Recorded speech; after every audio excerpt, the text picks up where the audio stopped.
Assalomu alaykum, hurmatli kanalimiz obunachilari, assalomu alaykum, hurmatli ustozlar hamda olimpiadachi yoshlar. Bugun sizlar bilan demak Telegram kanalimizda o'tkazilayotgan IFO sari yo'l olimpiada loyihasi bo'yicha, onlayn olimpiada loyihasi bo'yicha demak ikkinchi olimpiadaning ikkinchi masalasini tahlil qilamiz. Demak, savol quyidagicha: quyidagi issiqlik mashinasini ko'rib chiqaylik. Unda bir mol, bir atomli gaz mavjud, ideal gaz mavjud. Demak, yozib ketamiz birin-ketin. Demak, nu teng 1 mol deyilyapti. I teng 3. Bir atomli ideal gaz mavjud. Gaz dastlab T0 temperaturada, P0 bosim va V0 hajmda turibdi. Demak, mana shu nuqtada-da, demak P0 bosim, V0 hajm, T0 temperatura mana shu birinchi nuqtada turibdi ekan. Mana shu birinchi raqamlab chiqadigan bo'lsak, har bitta nuqtani birinchi raqam deb o'sha nuqtaga beramiz. Demak, birinchi shartni o'qiyman. Demak, gaz o'zgarmas bosimda kengayapti. Dastlab birdan aytaylik, mana bu o'tish bo'lyapti. Demak, bu nuqta qaysi nuqta bo'lyapti? Ikkinchi nuqta bo'lyapti. Xo'p, bu yerda demak temperatura T0 dan 1 plus beta T0 gacha nima qilyapti? Ortayapti-da, o'sha temperaturagacha boryapti. Xo'p, ortayapti. Demak, ikkinchi holatda o'qiymiz. Ikkinchi holat gaz o'zgarmas temperaturada kengaydi. Demak, o'zgarmas temperaturada kengayish mana bu sohaga tushadi. Mana bu sohaga tushadi. Demak, bu 3-nuqta bo'ladi. Kengayadi. Bu demak, qaysi bosim P0 dan P0 taqsim alfa gacha tushguncha kengayapti ekan. Demak, 3-shartida demak gaz o'zgarmas bosimda siqiladi. Demak, bu mana bu holatga to'g'ri kelyapti. 3 dan 4 ga o'tish mana. Mana bu nuqta 4-nuqta bo'ladi, 4. Demak, siqilyapti. Demak, T0 temperaturagacha tushguncha. Xo'p, demak, 4-holat esa 4 dan 1 ga o'tish bo'ladi albatta. Demak, bu izotermik siqilishga to'g'ri keladi bu soha. Endi savollarga o'tamiz. Savollar A1. A1 da aytilyaptiki, yuqoridagi 1, 2, 3, 4 jarayonlarning qaysilarida gazga issiqlik uzatiladi? Ya'ni gazga issiqlik uzatiladi degani gazga issiqlik beriladi degani. Gazga issiqlik beriladi, ya'ni qizdirilish yoki boshqa narsa bo'lishi mumkin. Gazga issiqlik uzatiladi, ya'ni gaz issiqlik qabul qiladi. Har bir shunday jarayon uchun uzatilgan issiqlik miqdorini demak P0, V0, beta orqali ifodalang deyapti. Xo'p, demak A1 deychamiz. A1 da aytilyaptiki, Q1-2 ni toping deyapti va Q 1 dan 2 ga o'tish va 2 dan 3 ga o'tishni toping deyapti. Mana bu chizmada e'tibor berib qarasak, 1 dan 2 ga o'tishdagi Q1-2 va 2 dan 3 ga o'tishdagi Q2-3 toping. Demak, issiqlik beriladi-da mana bu yerda. Mana bu sohada, mana shu yerdagi aytaydigan bo'lsak, mana shu yerdagi Q1-2 imiz bu yerda musbat deb qaraymiz. Q2-3 ham mana bu sohadagi Q2-3 ham bu yerda musbat. Chunki issiqlik uzatiladi. Gaz issiqlik qabul qiladi. Bu yerda-chi, gaz issiqlik qabul qilmaydi, naborat. Sovutgich qismiga mos keladi bu yerda. Q3-4 ga mos keladi. Q3-4. Bu 0 dan kichik deb qarashimiz mumkin. Keyin mana bu yerda izotermik siqilishda ham e'tibor beramiz. Izotermik siqilish demak bu yerda sovutgich vazifasini bajaradi. Demak, Q4-1 ham mana bu yerdagi Q4-1 ham bu manfiy. Ana bizlar umuman olganda chizmada belgilab oldik. A barobarda o'shalarni toping deyapti. Q1 2 bilan Q2 3 ni. Xo'p. Chizmasini chizib olamiz. A barobarga mos kelish uchun. Demak, chizmamiz quyidagidan iborat. PNVga bog'liqlik grafigi berilyapti. Demak, mana bu nuqtadan ozroq bu yerda izobarik jarayon ketyapti. Keyin bu yergacha kelib izotermik jarayon kelyapti.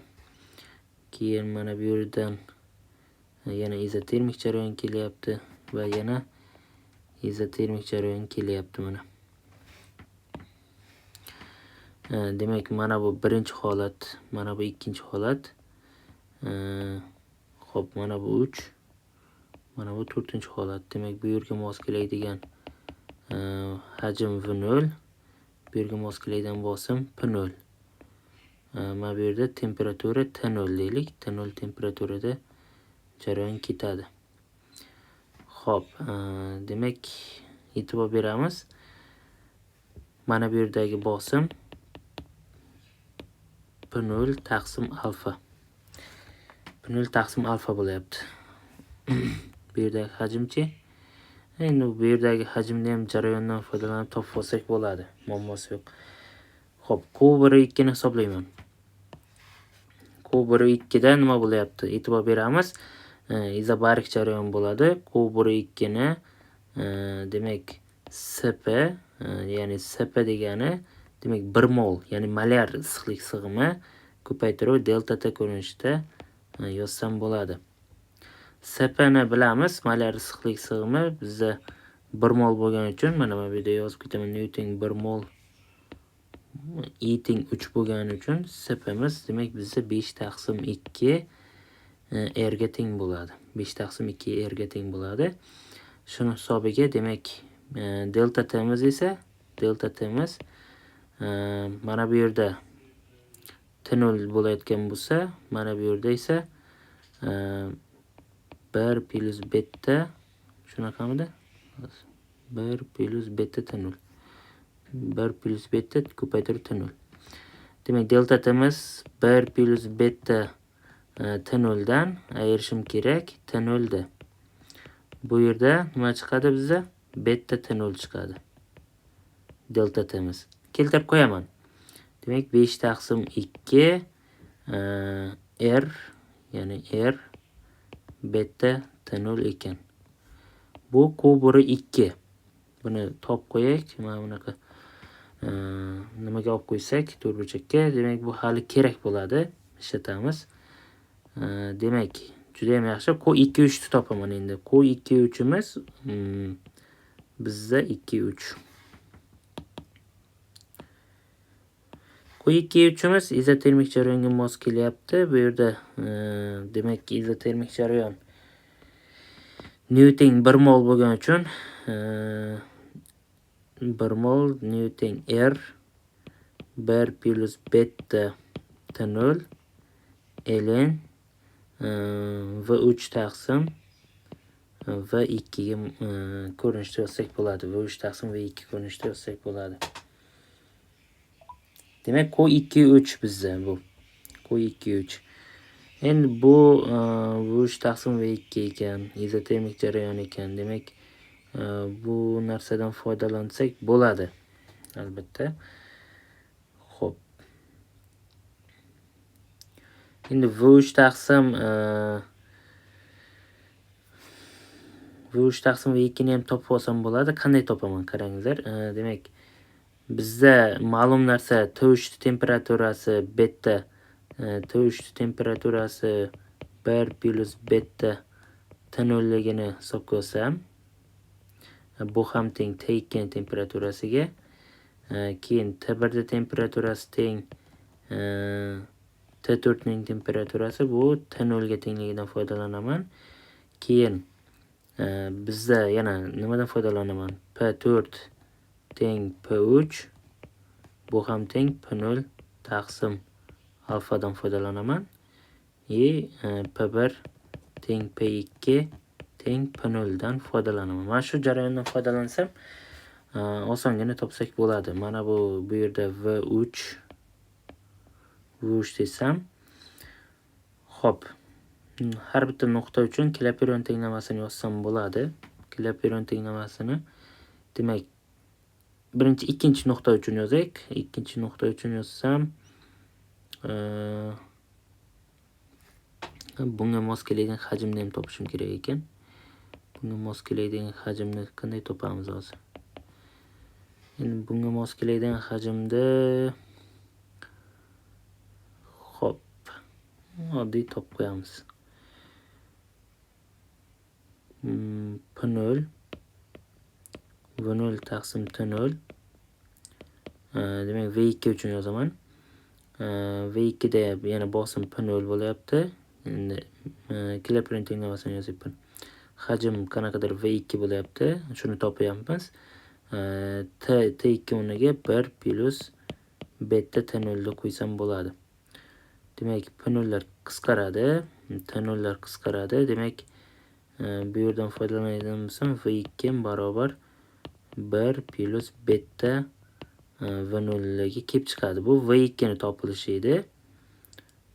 Endi V3 topishim kerak bo'ladi. V3 topishim uchun nima qilaman?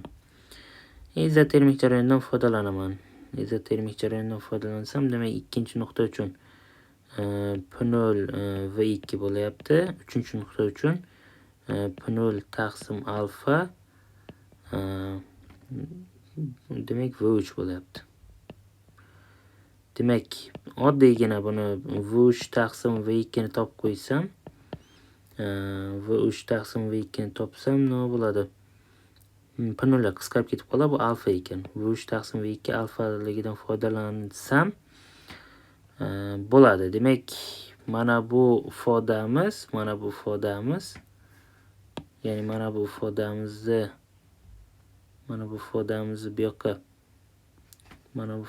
bu yoqqa ko'chirib yozadigan bo'lsak, nima bo'ladi? Q23 barobar R 1 plus beta T0 ln alfa bo'lar ekan. Buni ham to'rtburchakka olib qo'yaman. Bo'ldi. Demak, A barobarda yechdik. Demak, B barobarda yechamiz endi. B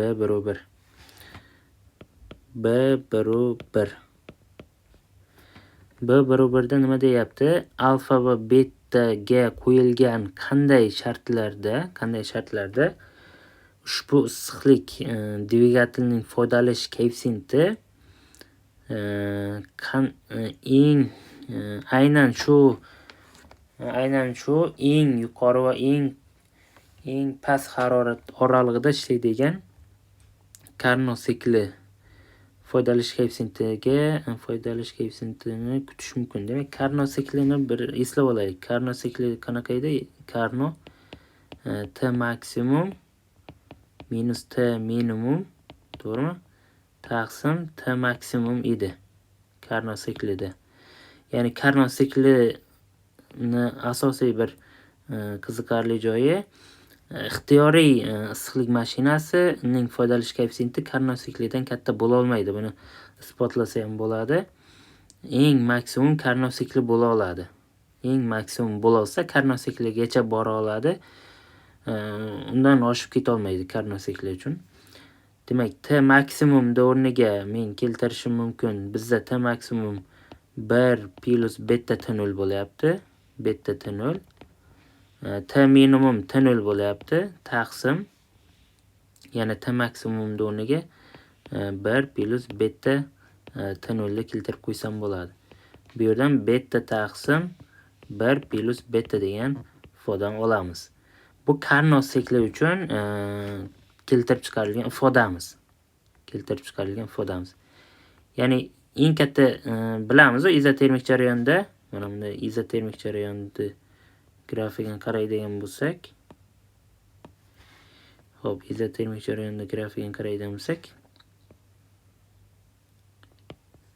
Mana bunday bo'lyapti-da. Mana bu yerdan bitta izotermiya o'tyapti. Mana bu yerdan ham bitta izotermiya o'tyapti.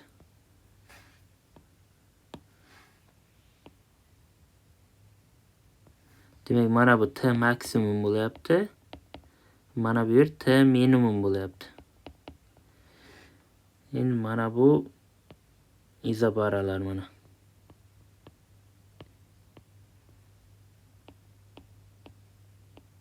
Mana. Demak, mana buni sal pastroqdan tushirib yozadigan bo'lsak,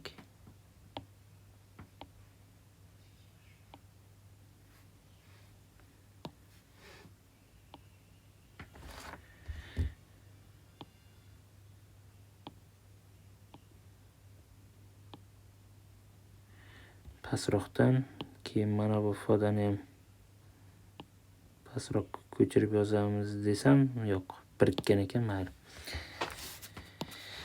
Xo'p. Demak, T maksimum, T minimumlar bildik. Mana bu bittasi T maksimum bo'lyapti, mana bu T minimum bo'lyapti. Mana shu yerdan. Endi o'zimizni berilgan mana shu sikl uchun foydalish koeffitsiyentini hisoblashimiz kerak bo'ladi. Mana bu ikkita nimani joyi almashibdi-da ozroq. Men tushunishimcha, S barobarda birinchi keltirib chiqarish kerak edi, keyin undan B barobarga o'tish kerak edi-da. Mana shu ikkita savol joyi ozroq almashibdi, mayli. Hech narsa qilmaydi. Demak, Carnot sikli uchun topdik. Endi o'zimiz sikl uchun topaydigan bo'lsak, demak, mana bu nuqtada bor hamma qiymati Q1 ni hisobladik. Q2 3 ni hisobladik. Q3 4 ni hisoblaymiz. Q4 1 ni ham hisoblaymiz. Demak, yana bir marta yozib ketaman. Q1 2miz bizda nima chiqqanda 5/2 beta P0 V0 chiqqandi. Q2 3 ni ham hozir hisobladik. Bunda bizda nima chiqdi? 1 plus beta 1 plus beta T0 R0 o'rniga P0 V0 ni qo'yaman. P0 V0 ni qo'yaman. Mana buni R0 o'rniga 1 plus beta P0 V0 ln alfa desam bo'ladi. Ln alfa. Q2 3 ni hisoblayman. Faqat Q2 3 ni hisoblaganimda modulga olmayman. Faqat kerak bo'ladi hali Q2 3. Q2 3 ni hisoblaganimda, demak, bu izotermik jarayon bo'layapti. Izotermik jarayon qaysi Q2 3 hisobladim. Q3 4 hisoblayman. Q3 4imiz izobarik jarayon bo'lyapti. Bu yana minusdan 5/2 bo'ladi. Qaysi temperaturada sodir bo'lyapti?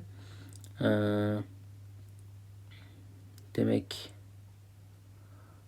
beta P0 V0 bo'lyapti. Beta P0 V0. Chunki buni hisoblay, ya'ni SP kichkina SP delta T desam, demak, delta T'miz bizda T0 minus 1 plus beta T0 bo'lyapti-da. Shuni hisobiga minus beta T0 bo'lib qolyapti. Minus chiqara o'sha hisobiga. SP'miz oddiy 5/2 R. Bu Newton 1 mol uchun ko'ryapmiz. Shuni hisobiga minus chiqazadi. Q3 4imiz shunda nima bo'lyapti? Minus 5/2 beta P0 V0 ga keladi. Ya'ni mana bu yerda R0 da P0 V0 deb qarasak bo'ladi. P0 V0 deb qarasak bo'ladi. Xo'p, Q4 1 da hisoblayman.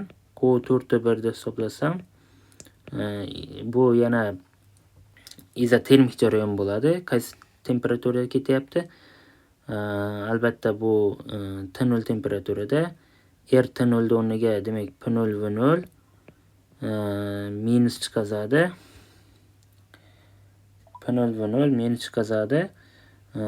Bu yana ln V2 taqsim yo'q V4 taqsim V1 bo'lyapti. V1 taqsim V4 deylik. Shunda to'g'ri bo'ladi.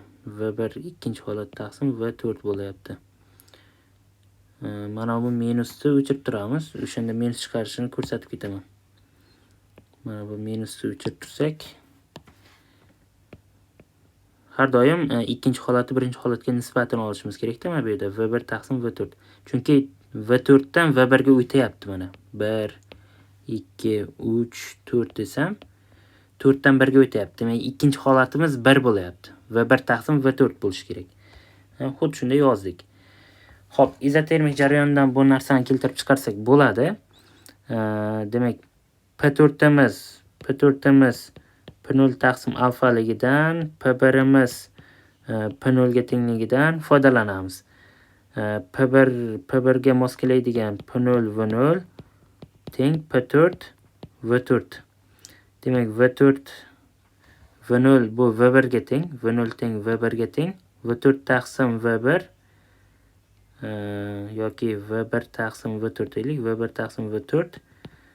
Demak, P4 taqsim P0 ga teng. Bu ham teng 1 taqsim alfa, to'g'rimi? 1 taqsim alfa ga teng. O'shanda minus chiqarishini bilishimiz mumkin. Demak, Q4 1 minus P0 V0 ln alfani beradi. Xo'p, e'tibor beramiz. Bizda bajarilgan umumiy ish barcha jarayondagi berilgan va olingan issiqlik miqdorlarini qo'shib chiqsam bo'ldi. Faqat modulga olmay qo'shaman, chunki berilgan va olingan deyapmiz. Demak, men Q isitgich minus Q sovutgichni hisoblashim kerak-da. Q isitgich minus Q sovutgichni hisoblashim kerak. Shuning uchun ham to'g'ridan to'g'ri qo'shib chiqsam kifoya, modulga olmay. Agar Q isitgich minus Q sovutgich deb hisoblashim kerak bo'lsa, unda modulga olishim kerak edi. Mana bu siqilish jarayonlarida, mana izotermik va izobarik siqilishlarda modulga olishim kerak edi. Shuning uchun to'g'ridan to'g'ri qo'shib ketaman. Q1 2 plus Q2 3 plus Q3 4 plus Q4 1 barobar.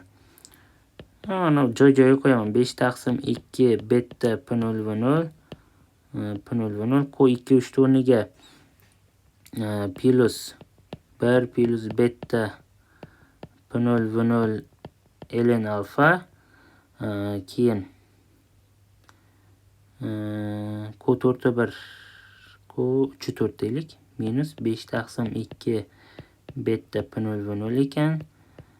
Keyin Q4 1 esa bu ham minus chiqazadi. P0 V0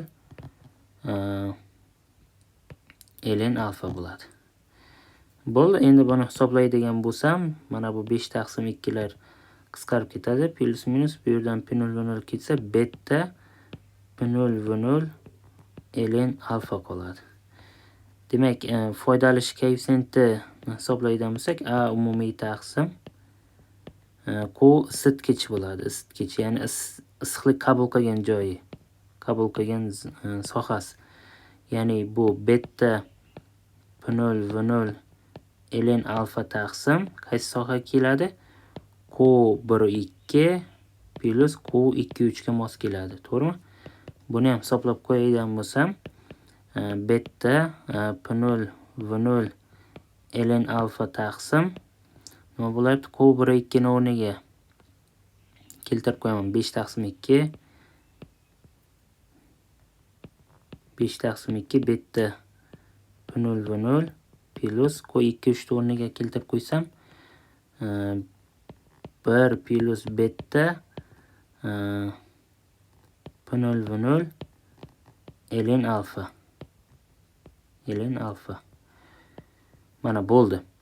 Endi qisqaradigan hadlari bor. Etta barobar qisqartirib yuborsam, nima bo'ladi? P0 V0lar ketib qoladi. Beta ln alfa qoldi.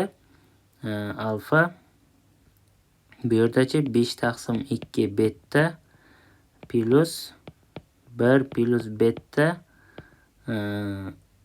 ln alfa qoldi.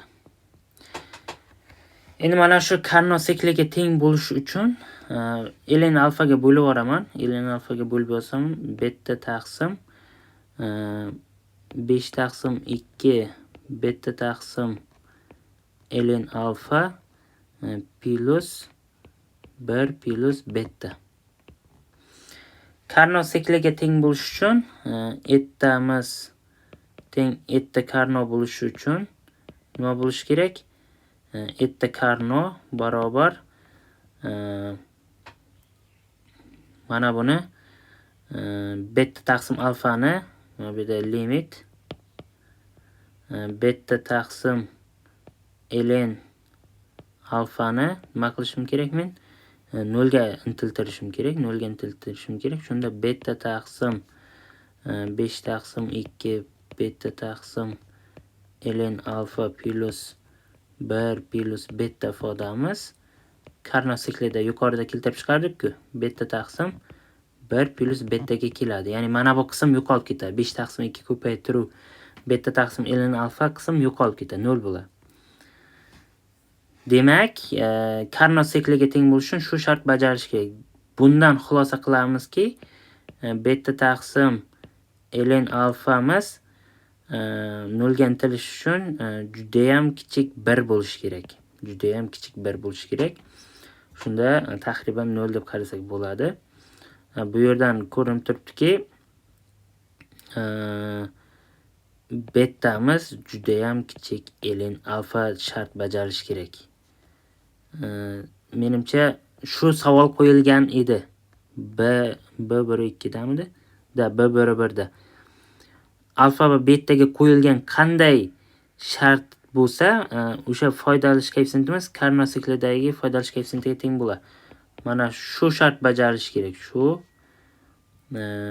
shart bajarilishi kerak edi. Shart bajarilsa deylik. Bajarilsa etta teng etta Carnot bo'ladi. Etta teng etta Carnot. Xo'p. Bo'ldi. Demak, bu shart ham ketdi. Demak, S barobarda yechamiz. Endi ixtiyoriy, ya'ni holat, ya'ni dvigat foydalish koeffitsiyentini yozib qo'ying deyapti. Mana biz yuqorida keltirib chiqardik. Shuni yozib qo'yaman. S barobarga yuqorida keltirib chiqargan shartni yozib qo'yaman. Ettamiz barobar